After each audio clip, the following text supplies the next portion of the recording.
Hello guys, in today's video I will be showing you how to fix Microsoft Teams green screen problem. So the answer is easy, just go to the settings and then scroll down to the apps section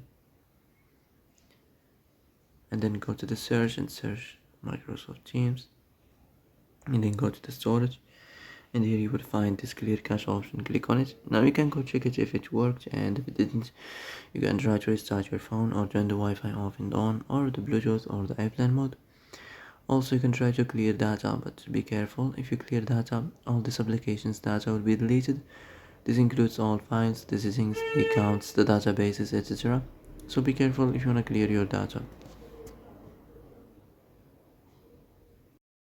And that's it for today's video. I hope this is the answer you've been looking for. If you like this video, don't forget to like and subscribe, and see you in the next video. Thanks for watching.